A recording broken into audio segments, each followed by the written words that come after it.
안녕하세요. 2021 서울국제도서전 내 작가의 시대 프로그램을 시작하겠습니다. 저는 사회를 맡은 문학평론가 강지희라고 합니다.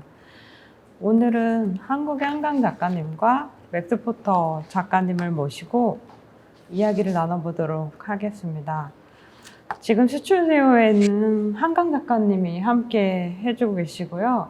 영국에서 맥스 포터 작가님께서 온라인에 접속해 영상으로 함께 해주고 계십니다.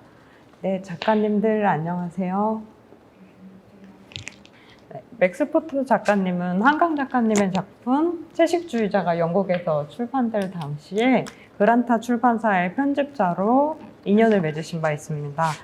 작년에 한국의 맥스 포터 작가님의 슬픔은 날개 달린 것이 처음 번역 출간되었는데 그때 한강 작가님께서 추천사를 써주시기도 하셨습니다. 네, 일단 작가님들 소개 먼저 해보도록 하겠습니다. 한강 작가님은 1993년에 시를 발표하시면서 94년에 소설이 신춘문예에 당선되면서 작품 활동을 시작하셨습니다. 출간된 책들 중에 이제 내 여자의 열매, 노랑무늬 영원, 채식주의자, 히라모 시간, 소년이 온다 등의 대표작들이 있고요. 올해 9월에 신작 작별하지 않는다를 발표하실 예정입니다. 오늘 작업단 후반부에서는 이 신작과 관련해서 본격적으로 이야기를 나누어 볼 예정이니 끝까지 많은 관심 가지고 들어주시기 바랍니다. 네, 맥스 포터 작가님도 소개해드리겠습니다. 1981년 잉글랜드에서 출생하셨고요. 서점 돈트북스에 첼시 지점을 운영하셨고 그란타 출판사에 입사해 편집자로 일하면서 글을 써오셨습니다. 2015년 슬픔은 날개 달린 것, 2019년 레니를 발표하시면서 많은 주목을 받으면서 활동하고 계십니다. 짧은 근황 토크 먼저 시작하겠습니다. 맥스 포터 작가님께 질문 드리려고 하는데요. 코로나로 인해 전 세계가 어려운 시기를 통과하고 있는데 영국에서 작가님의 일상은 어떠신지 궁금합니다. 무엇을 하면서 지내시는지, 코로나로 인해서 가장 크게 달라진 부분을 체감하고 있는 게 있다면 어떤 것인지 얘기해 주셨으면 좋겠습니다. Well, thank you for having me. It's very nice to speak to you. Well, I've been very much here. I have 3 sons, so I've been homeschooling my children, cooking. I cook all the time. I'm mainly standing in my kitchen cooking. We've been very lucky. None of us have been ill. So the main change is the intensity of my domestic life, the intimacy of my family relations. I've spent so much incredible time, frightening, worrying in the world, but in the smallness of my family life, an incredible closeness which we may never have again with the children. My work is slightly paused. The touring is cancelled, the festivals are cancelled, but I do a lot of work like this on Zoom with other writers. 네, 한강 선생님께도 질문 드리려고 하는데요. 신작 작별하지 않는다를 준비하면서 바쁘게 지내셨을 거라는 생각이 듭니다. 코로나 시기라서 집필이 어려운 부분도 있었을 것 같고요. 그래서 작가님께도 비슷한 질문을 여쭤보고 싶습니다. 코로나로 인해 일상에서 가장 달라졌다고 느끼는 부분이 있다면 무엇인지, 소설 쓰기에도 어떤 영향을 받으시는지 궁금합니다. 2019년까지도 많은 여행을 했고 이런저런 행사에 참석하고 바쁘게 지냈는데요. 갑자기 예상치 않게 세계가 멈추게 되면서 모든 행사 스케줄이 다 취소가 되고 그러면서 자연스럽게 제 방에 틀어박히게 되었어요. 근데 글을 쓰는 나하고 책의 출간에 관련된 활동들을 하는 대외적인 모습을 보여주는 나하고 항상 그렇게 사이가 좋았던 건 아니거든요. 그런데 이렇게 타의에 의해서 글을 쓰는 일 많이 남겨졌을 때 어떤 내적인 고요를 찾았던 게 사실이에요. 그런데 동시에 매일매일 글을 쓰는 것과 동시에 밖에서 일어나고 있는 참혹하고 놀랍고 어떻게 해결책을 찾아야 할지 근본적인 질문을 우리에게 계속 던지는 그런 상황을 주시하면서 마치 두 세계를 동시에 사는 사람처럼 그렇게 글을 쓰면서 지켜보면서 그렇게 시간을 보냈습니다. 맥스 포터 작가님께 질문 드리도록 하겠습니다. 최근에 보리스 하우스 페스티벌에서 마거릿 애트우드 작가님과 온라인으로 대담을 진행한 것으로 알고 있습니다. 인상적으로 남았던 대화가 있다면 짧게라도 나누어 주실 수 있을까요? Well, Margaret Atwood is a wonderful person who I've met before. I've interviewed her before. And when I interviewed her before, we played a game. She put her hand into a bag, which I had created of her whole life, her whole writing life. She pulled out a piece of writing and would read it and had to tell me what it was. So sometimes she would have no clue. Sometimes it was a poem, essay, comment from her novel. And this time on Zoom, it was more difficult. But the nicest thing that happened was that I said to her, how do you write your poems? What's your process? And she said, I'll show you. And she opened a drawer and pulled out a little piece of paper with a poem. And she said, I'll leave this poem in the drawer for 6 months, 1 year, 2 years, 3 years. And then one day I'll go and get the piece of paper out and I'll turn it into a poem to be published. It has to be in the drawer with the other poems, which was lovely. 한강 작가님께 질문 드리겠습니다. 2년 전에 2019년 서울국제도서전에서 이야기를 함께 나눈 바 있었는데요. 노르웨이의 미래도서관 프로젝트에 참여하시는 동안 100년 후라는 시간이 가지는 불확실성 속에서 미래에 대한 기도를 하듯 소설을 써나갔다는 이야기가 기억에 깊이 남았습니다. 요즘 글을 쓰는 마음의 중심에는 어떤 감각과 생각들이 자리하고 있으신지 여쭤보고 싶습니다. 2114년에 그 원고가 책이 될 수 있는 건데요. 그 당시에 물론 제가 불확실성 속에서 미래를 믿으면서 이제 그런 행사에 참여했던 것은 사실인데 그 이후로 이제 코로나 시국이 되고 그리고 최근에 기후변화에 대해서 관심을 가지게 되면서 그 연도를 과연 우리가 희망을 가지고 기대할 수 있는지에 대한 어떤 걱정이 훨씬 커졌어요. 그래서 더더욱 현실감으로 인류의 불확실한 미래가 다가오게 되고 그 원고 어떡하지? 그런 생각도 하게 되고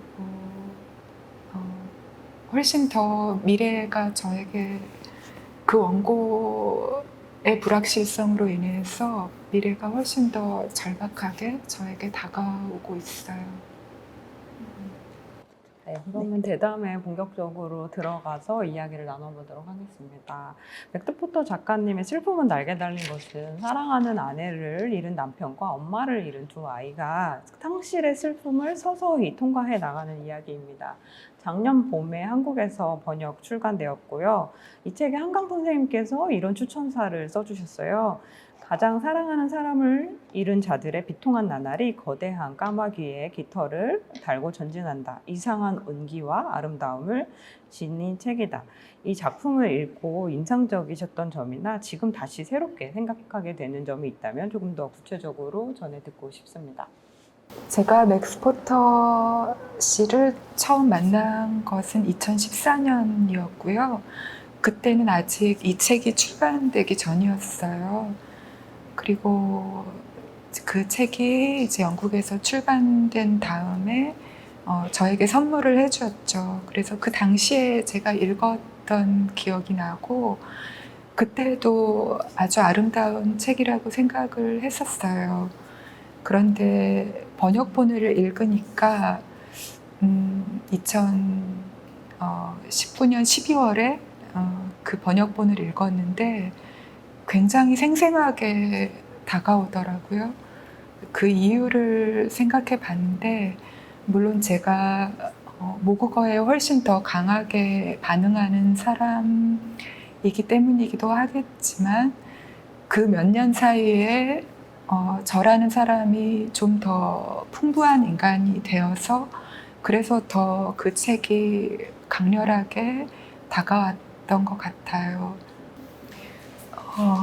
이 책은 상실과 애도에 대해서 이야기하고 있는 책이기 때문에 지금 상실을 경험하고 있거나 그 안에서 길을 잃고 있거나 또는 상실의 기억을 껴안고 애도하면서 살아가고 있는 사람들에게 아주 깊은 힘을 줄 수 있는 책이라고 생각해요. 많은 분들에게 권하고 싶은 아름다운 책입니다. 네, 맥스 포터 작가님의 슬픔은 날개 달린 것과 올해 여름에 출간된 작품 레니는 모두 소설이지만 시의 형식을 차용하고 있어서 독특한 리듬감을 느끼면서 읽었습니다. 어떤 과정을 거쳐 이런 산문과 운문을 뒤섞은 자기만의 형식을 창안하게 되셨는지 궁금합니다. Thank you for what you say, Dan. I love what you say. Two things. I love what you said about your Nature Library book being a prayer against uncertainty. This feels to me like the definition of all novels, all the work I do, I think. And also that you change in the reading of the book over the many years. That the book is never fixed. The novel is changing.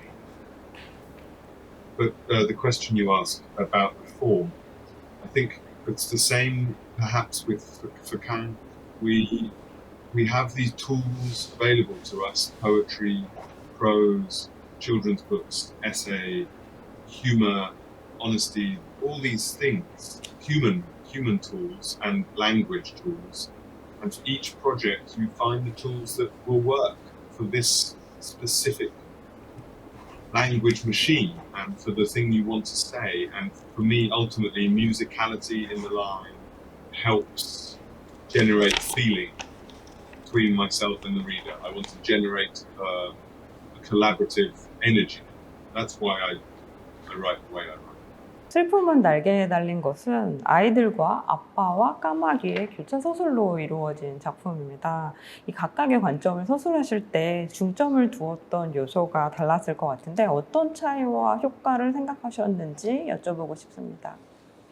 I want to have a constantly shifting perspective that feels true to the way that we are constantly shifting around loss or trauma.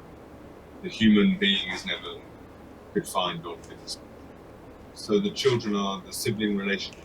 I wanted two children as one, as brothers, to try and get to some of that game, that danger and that intensity of feeling. The crow is many crows.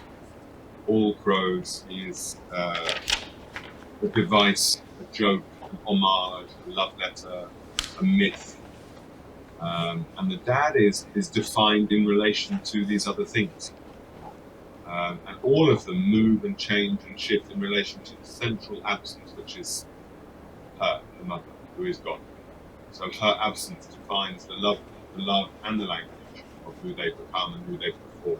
이런 이제 교차되는 시점이라는 게 소설 속에 등장하는 선면화와도 연결될 것 같습니다. 프란시스 베이컨이 자살한 연인 조지 다이어를 애도하면서 그린 선면화의 정조에서 어떤 영향을 받으셨는지 추가 질문을 드려보고 싶습니다.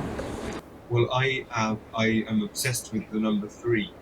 I love the triangle in many ways, in art, language, music.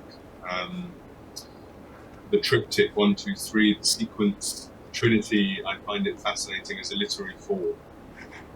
Bacon's have these extraordinary moments of the three images, and I am interested in what happens in a text when you move across the panel, or you have a central image and two that relate to it.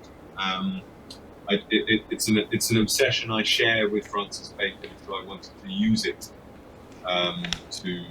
to map some of my own interrogations and obsessions against his, and again create some kind of energy between you, the reader's idea of Bacon, or of Crow, or of grief, or of childhood, and my own, and create between us some dialogue.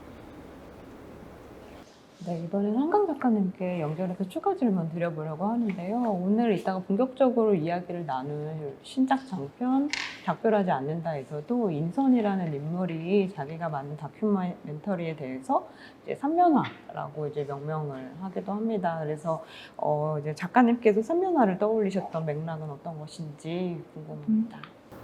저도 3이라는 숫자의 아름다움에 대해서 생각을 많이 하고요.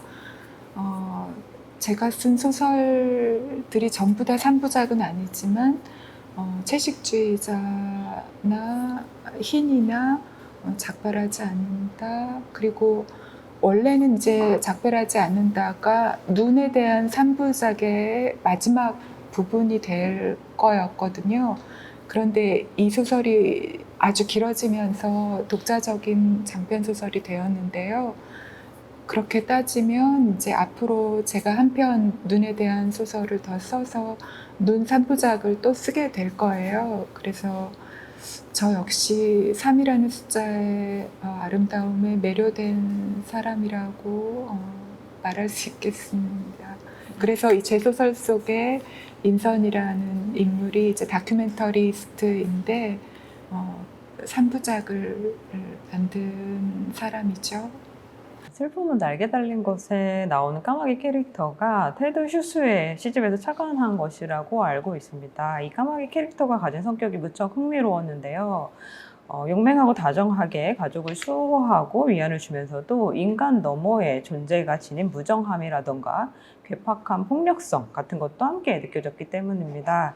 테드 휴스의 까마귀로부터 받은 영감이 무엇이었는지, 그리고 이와 변별시키면서 작가님이 나아간 지점에 대해서 구체적으로 설명해 주시면 좋겠습니다. Well, you know, nobody owns Crow. Crow is freer than we are. He is a borderless creature. He can move through language and time. So he was a storytelling device 1,000 years ago. He will be a storytelling device in 1,000 years' time when humans are gone. He is all things to all who see him and use him. Ted Hughes' Crow was very specific as a device to talk about his pain and his relationship with the poetic tradition and with myth. Mine is a postmodern revision. He is funnier, he is more playful. He is an attempt to, he is a cathartic device. He is care, whereas Hughes's Crow was pain. So I think a lot has happened in the 50 years since Ted Hughes's Crow. And you can tell in my Crow's language and my Crow's behavior that he is of our time looking back. 슬픔은 날개 달린 곳에서 아빠가 집필하고 있던 테드 휴스에 대한 글이 마무리될 무렵 아내에 대한 애도도 어느 정도 완수가 됩니다. 소설의 끝에서 아내의 유골은 작은 새들처럼 가볍게 날아오르는 이미지로 나타나는데요. 그러나 슬픔은 사라지는 것이 아니라 여전히 남아있는 채로 자아의 기본 뼈대가 되는 것이라고 말해지는 부분이 좋았습니다. 작가님께서 애도에 대해 가지고 계신 생각을 들어보고 싶습니다. I think I'll be dealing with it in all my work. I think in love, it is grief. To love the living is to be in conversation with the dead, and in conversation with the facts of our dying. I think Han Kang Hai have shared conversations about this in the past, and our work has overlapped. I think I share with her the opinion that we, the living, can mourn better, can mourn more rigorously, more carefully, more possibly more joyfully, more ecstatically, and that to live with the ghosts of the past is to live better in the present, not to forget or deny or close off the influence and the potency and the revelations of the dead and the dying. I think that dying is a part of living, and midwives and palliative care doctors, the people that help us in and the people that help us out, are the most important people in our society, not the politicians, not the bankers. So I find in thinking about grief very often not a sad undertaking, but a grateful, ecstatic, celebratory way of thinking about the living and life itself. 예, 맥스가 그란타에 있을 때 마지막으로 만든 저의 책이 흰이었어요. 그걸 만드는 과정, 그리고 그 책 출간되었을 때 이제 영국에서 이런저런 행사를 하면서 맥스하고 같이 다니면서 이런 대화를 나눴던 기억이 납니다. 두 분이 처음 인연을 맺게 되신 작품이 한강 선생님의 전작 장편 채식주의자로 알고 있는데요. 이 이제 편집자로서 이 출판 비하인드 스토리라던가 아니면 처음 읽었을 때 받으셨던 감상 같은 것들이 궁금합니다. I think that my relationship with Han Kang's work is the best thing that ever happened for me in my job. It's one of the proudest achievements of my life, the work we did together. And also, I realize now was me meeting one of my favorite writers and a friend, an important person in my life and in my literary growth and my human growth. I mean, these conversations about life and death with Han Kang, both in her books and in her person, have shaped me. But The Vegetarian, I got the translator said, "I've got a book you like," and gave me 7 pages. And I knew from page 1 that I was passionate and committed to this writer's work. I knew instantly. But can I say, I love all the books I've read by Kang, and Human Acts is possibly one of my favorite books of all time. I think it's a masterpiece. But with The Vegetarian, if you're asking me what I felt that it was not necessarily a book to be published in the UK about Korea or about a Korean person.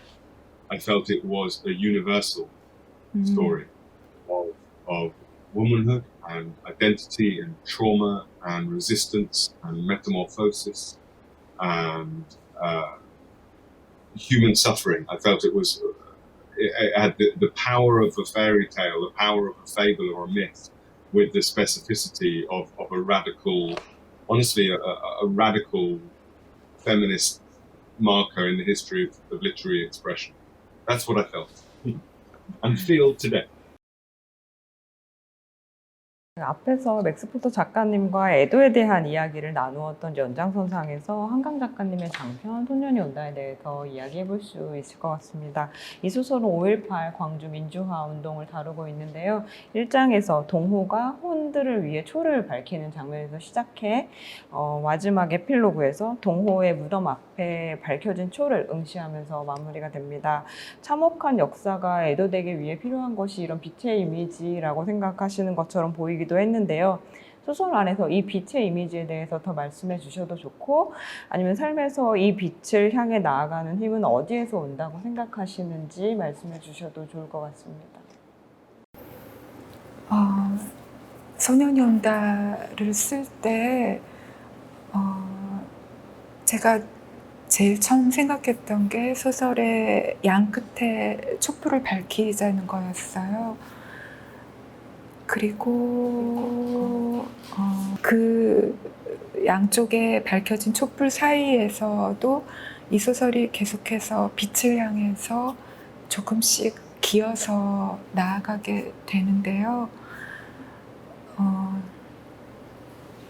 그냥 그 빛이라는 것은 우리가 인간으로서 이 삶을 살아가면서 간직하고 있는 어떤 것이라고 생각이 되고, 제가 생명을 가지고 있기 때문에 마치 식물이 햇빛을 향해서 구부러져서 자라듯이 저의 마음에도 그렇게 빛을 향해서 나아가려는 그런 마음이 늘 있다고 생각이 되고, 심지어 빛이 보이지 않는 어떤 시기에도 제가 성냥을 당겨서라도 불빛을 만드는 것, 그런 행위가 글을 쓰는 것이 아닐까, 그런 생각을 이쯤 하게 됩니다.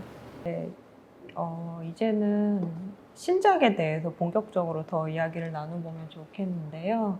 이번 도서전 주제인 근릿은 단속의 옛말로 끊겼다, 이어졌다라는 의미라고 합니다. 5.18 광주 민주화 운동과 제주 4.3 사건 모두 고통스러운 기억이지만 많은 이들에게는 현재와 멀어져 있었던 사건이기도 한데요. 한강 작가님의 최근 장편들은 이 기억들을 다시 현재로 끌어올리는 역할을 해주고 계신 것 같습니다. 지금부터는 작가님의 신작 장편 작별하지 않는다에 대해서 다뤄보려고 합니다. 이 장편이 이제야 막 출간되었기에 간단하게나마 줄거리에 대한 설명을 먼저 드려야 할 것 같습니다. 이 소설은 3부로 이루어져 있는데요. 1부에서 주인공 경하가 목공일을 하던 친구 인선이 손가락이 잘리면서 인선이 키우던 새들이 죽지 않도록 보살피기 위해서 제주로 가게 됩니다. 그리고 2부에서는 마치 꿈을 꾸듯 영혼들을 만나면서 시작되는데요. 하룻밤 동안 촛대 하나가 불을 밝히는 가운데 주인공은 제주 4.3 사건이 얽혀있는 인선의 가족사에 대해서 알게 됩니다. 그 어둠을 통과해서 3부의 불꽃이 가닿을 때까지의 흐름이 무척 고통스러우면서도 맑고 정갈한 시적 이미지에 기대게 되는 압도적으로 아름다운 소설입니다. 이번 작품에서 핵심의 놓인 사건은 제주 4.3인데요. 접근하는 방식부터 소년이 온다랑은 여러모로 다루셨을 것 같아요. 그래서 어떤 고민들과 그리고 쓰는 감각의 어떤 차이 같은 것들이 있으면 나누어 주셨으면 좋겠습니다. 소년이 온다는 제가 49살 때 일어났던 사건이고, 제가 광주에 있지는 않았지만 간접적으로 경험했던, 그리고 저를 형성했던 사건이라고 할 수 있는데요. 이 소설 작별하지 않는다에 이제 중요하게 등장하는 한반도 남쪽의 섬 제주도에서 1948년 11월부터 이듬해 2월까지 약 3만 명의 사람들이 학살되었던 이 사건은 제가 경험한 것이 물론 아니고 접근도 훨씬 더 조심스러웠어요. 사실은 소년이 온다를 쓰고 나서 이제 작품이 발표된 그 해 여름에 제가 꿈을 꿨어요. 그 꿈을 이제 제가 한 페이지 정도 기록을 했었는데, 그것이 작별하지 않는다의 첫 번째 페이지예요. 그 꿈의 내용을 간단히 말씀드리자면, 제가 꿈에서 아주 많은 수천수만의 검게 칠해진 나무, 통나무들 사이를 걷고 있었고 눈이 내리고 있었어요. 그런데 돌아보니까 벌판 저쪽에서부터 바다가 밀려오고 있었어요. 그리고 그 하나하나의 검은 나무 뒤에는 무덤이 있었거든요. 그래서 그때 제가 너무 이상하다. 왜 이런 데다가 이렇게 많은 무덤을 썼을까? 벌써 바다가 그 사이에 계속 밀려왔다가 밀려나가면서 많은 유골들이 다 떠내려간 것 아닐까? 지금이라도 위쪽에 있는 유골들을 지키려면 빨리 뭔가 조치를 취해야 하는 게 아닐까 하고 생각이 들었는데 주변에 아무도 없고 저한테는 삽도 없고 그래서 굉장히 불안해하면서 그 나무들 사이를 달리다가 깨어났거든요. 깨어난 다음에는 저는 이제 이것이 광주에 대한 꿈이구나. 내가 이런 책을 썼기 때문에 이런 꿈을 꿨구나라고 생각을 했고 그 후로 한 2년 정도 그 다음을 이어서 어떤 소설을 써보려고 노력을 했는데 잘 되지 않았고요. 그 과정에서 제 마음속에서 그 꿈이 계속 자라나게 되었어요. 그러다가 제가 20대 중반에 다니던 출판사를 그만두고 제주도에서 이제 월세방을 얻어서 3개월 정도 살았던 적이 있어요. 근데 그때 그 주인집 할머니가 이제 우체국에 뭘 붙일 게 있다고 해서 제가 이제 도와드리면서 같이 우체국으로 골목을 지나서 갔는데 그 할머니가 어떤 벽을 가리키면서 여기가 4.3 때 사람들이 총살을 당했던 곳이다 라고 이야기를 해줬어요. 그런데 제주도는 아주 햇빛이 아름다운 곳인데 그 순간에 아득한 비현실감과 함께 이 장소의 기억을 아주 생생하게 만났던 그런 경험이 이제 몸에 새겨져 있었고요. 그 꿈과 그 기억이 만나면서 이 책 작별하지 않는다를 쓰게 되었습니다. 94년에 제주에서 있었던 일에 대해서 얘기해 주셨는데 그 장면이 내 여자의 열매라는 단편집에 흰 꽃이라는 단편에 이제 실려 있기도 했습니다. 그래서 그 흰 꽃을 그걸 읽으면서 시신 위로 흰 무명천을 덮듯이 흰색 이미지를 계속해서 덮으면서 시신을 감싸주고 있다는 그런 느낌을 받았었고요. 그 단편에서도 화자는 굉장히 조심스러운 관찰자의 위치에 있었던 것 같고 흰 양복을 입은 남자의 존재가 굉장히 정갈하게 중요하게 등장했던 것 같습니다. 그래서 그 단편에서의 이런 이미지들이나 화자와 관련해서 이번 장편과 연결해서 말씀해 주실 수 있는 게 있으실지 여쭤보고 싶습니다. 그 흰 꽃이라는 소설은 굉장히 자전적인 단편 소설이고요. 거기 나오는 거의 80% 이상의 일들이 이제 제가 실제로 경험한 것들이었어요.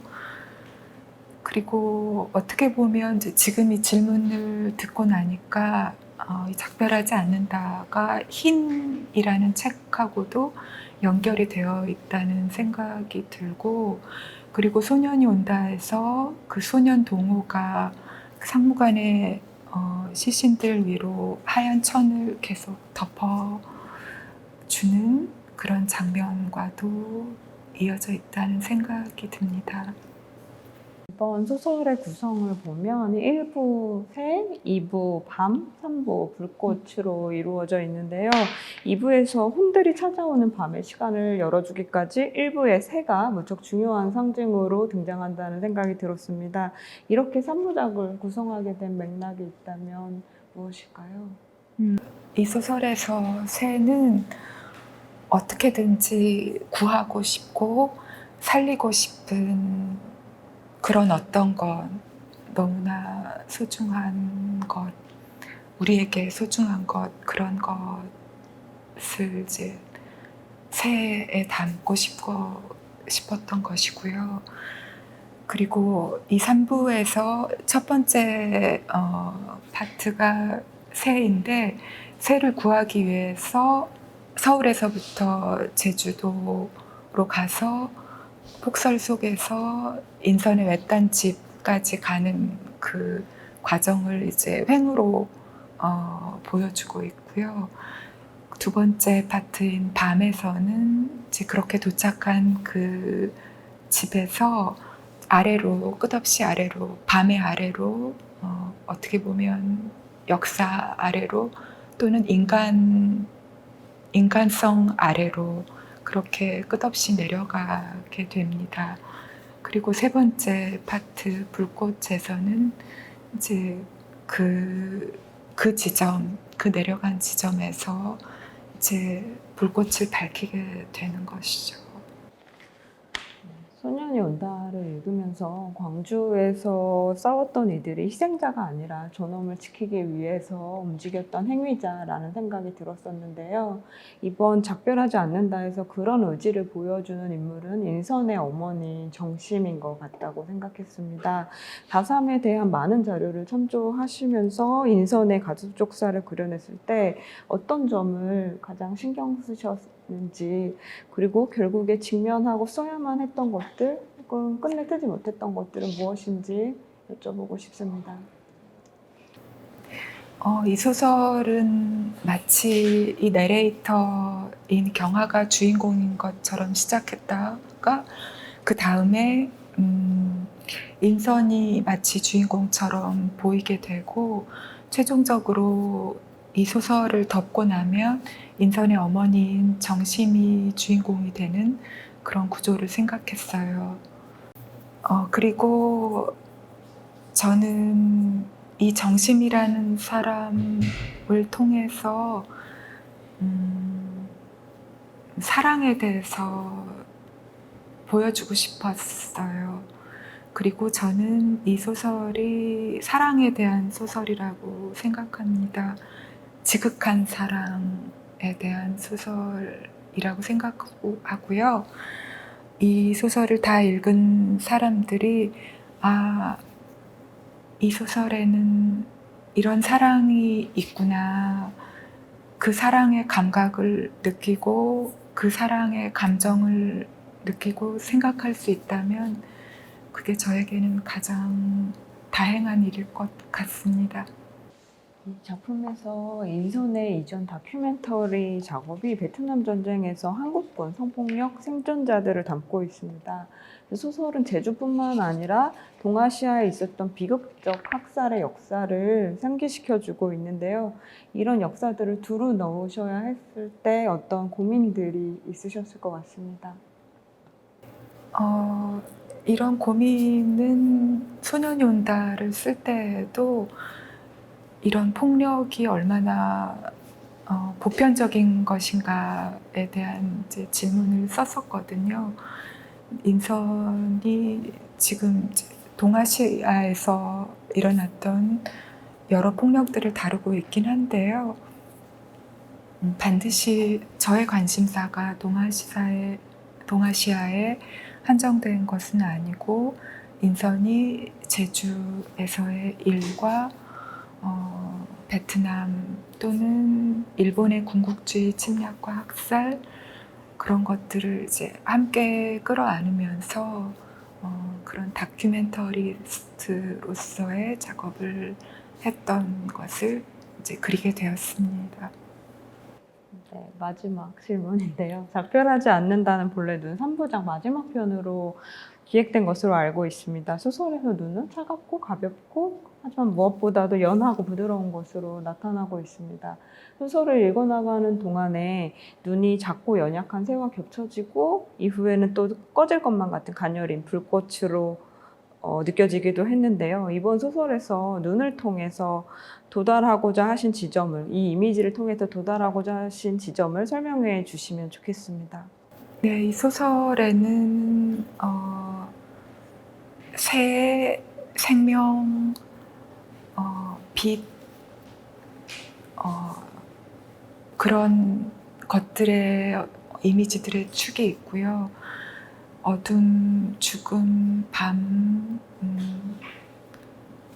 인간의 폭력, 그런 것들의 축이 있습니다. 그런데 그 사이로 눈이 내리고 있죠. 마치 영원처럼 느리게 신이 있어야 할 빈 자리 공백을 채우는 것처럼 끝없이 계속 내리고 있는데요. 이런 눈을 어떻게 규정하기보다는 그렇게 내리고 있는 눈을 그냥 느껴주시면 좋겠어요. 네, 이제 그 맥스 포터 작가님의 신작 레니에 대해서 이야기를 해보려고 하는데요.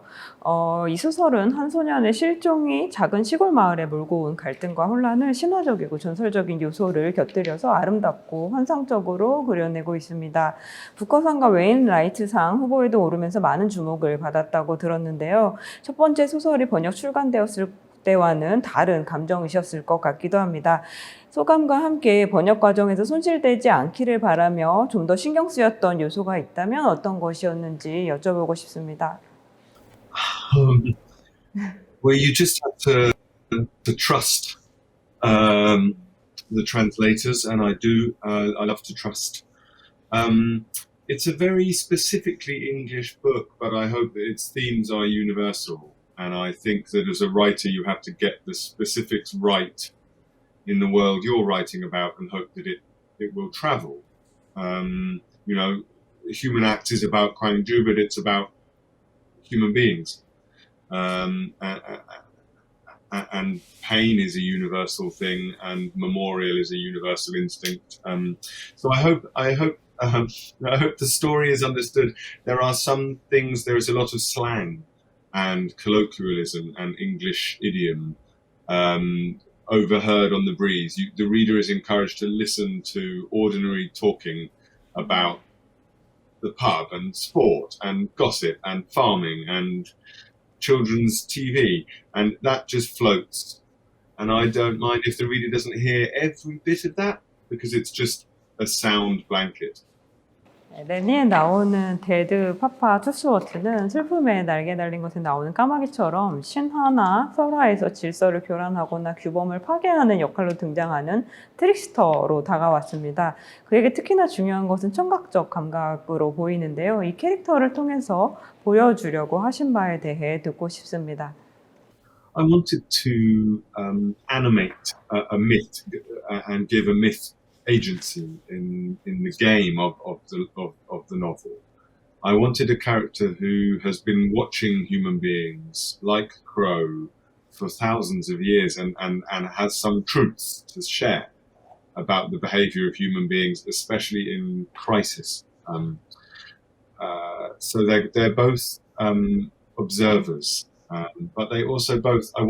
I can't help but write characters that can have a bit more fun with language outside of the quite narrow contemporary vocabulary that we all use. I want them to be more playful than that. The playfulness is both a form of mockery, but also eventually a form of love for the contemporary world. To try and put it in context, to say if you zoom out and see how human beings have been behaving again and again and again through crisis and war and richness and poorness and glory and shame, then certain key things, Crow says and Dead Papa Toothwort says, are consistent.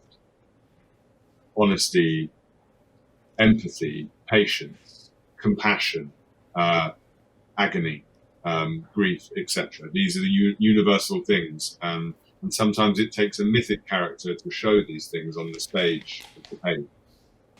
네, 레니에서 2부부터 몰아치기 시작하는 레리 실종 사건은 그로테스크하면서도 신비한 환상성으로 가득 차 있습니다. 마을 사람들에게 잠재되어 있던 위선과 혐오와 관음증이 드러나는 방식이나 그 끝에 자리한 공연의 형식도 흥미로웠는데요. 일반적으로 범죄 스릴러에 자주 사용되는 소재를 차용해 들어오면서 염두에 두시거나 경계했던 것이 있다면 무엇인지 궁금합니다. Well, I like crime thrillers. I admire them. I think that they are very often incredibly skillful examples of plotting working like a watch, working like a beautifully engineered timepiece. They are so clever. And I know that we've all read a lot of crime thrillers. I didn't want to say to my reader, here, look, it's like a crime thriller. I wanted to say, you know how crime thrillers work. So what if I were to shatter the crime thriller into fragmentary pieces and only give you a tiny glimpse into what a person is thinking and feeling, and leave it to you to factor it into the broader picture.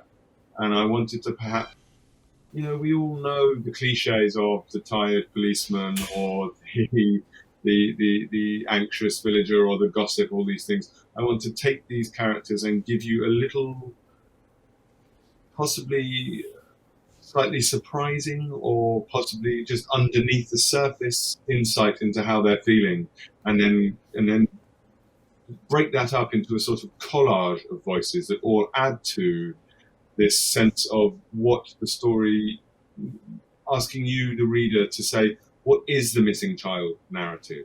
What is the good villager, the bad villager? What is a community? How does a community become unkind? How does a community discover its inner compassion? These sorts of questions. And for that, I thought it would be more interesting if I exploded the crime narrative into many, many different voices, a polyphonic. 스포터 작가님께 드리는 마지막 질문입니다. 올해 초에 영국에서 프랜시스 베이컨의 죽음이 출간되었다고 들었습니다. 파리 리뷰에 쓰신 에세이에서 17살 때 전시회에서 베이컨의 작품을 보고 충격적인 예술적 경험을 한 것을 말씀해 주신 적도 있는데요. 프랜시스 베이컨을 본격적으로 다룬 이 작품에서 어떤 이야기를 하셨는지 나누어 주시면 좋겠습니다. Well, it's not got much story, but what it is an attempt to use fiction to try and describe the brain when it confronts a very complicated and very powerful painted image, and to try and connect that to the shattered, dying brain of a famous artist. So I wanted it to move at the speed of the brain and the eye confronting art. So Western art, religious art, food, sex, drama, iconography, politics, the institution, brush marks, paint, oil, everything. Bang, bang, bang, bang, bang, bang, bang, bang, bang. And see if I could use this sort of puppetry almost a sort of theatrical translation of that onto the page, to see if I could get close to what it's like to look at a painting. 이제 대담을 마무리할 시간이 다가왔는데요. 두 작가님들께서도 서로의 작품에 대해서 궁금하신 점이 있으실 것 같습니다. 아니면 오늘 대담을 나누는 과정에서 이제 생겨난 질문이나 생각들을 편하게 나누어 주셔도 좋을 것 같습니다. 먼저 맥스 포터 작가님께서 말씀해 주시면 어떨까 합니다. Well, I would like to ask Kang about what she spoke about at the very beginning. About this splitting of herself into a person that is a writer and a person that is working in the publishing business as an author. I am finding it very difficult. I find it very hard to protect the person who has a creative energy against the noise of the world, the busyness of the world. And usually in my past, I have had notebooks and things, I have been able to express myself, but this year the noise has been too great. And I'm trying not to worry about that. Have you got better over the years at protecting the writer in you? Because I know, and I often felt guilty that I was part of this throwing you into the attack on everybody wanted a piece of Han Kang, and I felt guilty about this. How have you managed to protect the quiet, philosophical, creative person that is in your center? Do you have any tips for me? 아까 말씀드린 것처럼 2020년 한 해 동안 제 방에 혼자서 있는 시간이 아주 많았고, 그러면서 어떤 갱생이 이루어졌어요. 제가 한국말로 갱생이란 말을 좋아하는데, 다시 만들어지고 형성되고 회복되는 그런 기간을 한 1년 정도 가졌어요. 그래서 어떻게 보면 지금 얘기한 것처럼 조금은 소모되고 조금은 손상되고 부스러졌던 나 자신이 좀 이렇게 다시 모아지는 그런 온전해지는 그런 경험을 하게 되었는데 그게 이제 타이에 의해서 주어졌지만 제가 어떻게 하면 갱생이 이루어지는지를 경험을 했기 때문에 앞으로도 제가 뭔가 그렇게 부스러지고 있다고 느끼는 순간에는 저 스스로 문을 걸어 잠그고 조금 나쁜 사람이 되더라도 연락도 잘 안 되고 메일도 답 안 하고 좀 이상하고 나쁜 사람이 되어버리는 거죠.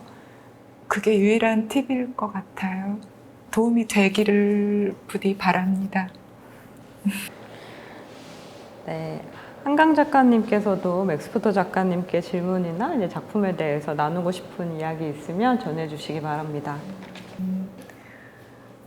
저는 맥스 포터 씨를 2019년 가을에 스웨덴의 예테보리 도서전 때 그때 초청이 되었어가지고 같이 초청이 돼서 잠깐 시간을 내서 만났어요. 제가 그 예테보리에 머문 시간이 3박 4일밖에 안 되는데 잠깐 어떻게 시간이 됐어요. 그래서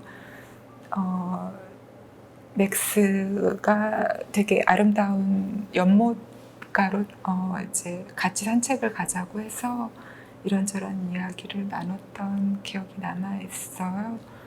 근데 그게 팬데믹을 그렇게 가깝게 앞두고 있다고는 아무도 상상도 못했던 그런 시절이었죠. 그래서 이렇게나마 얼굴을 보고 깊은 대화를 나눌 수 있어서 기뻤고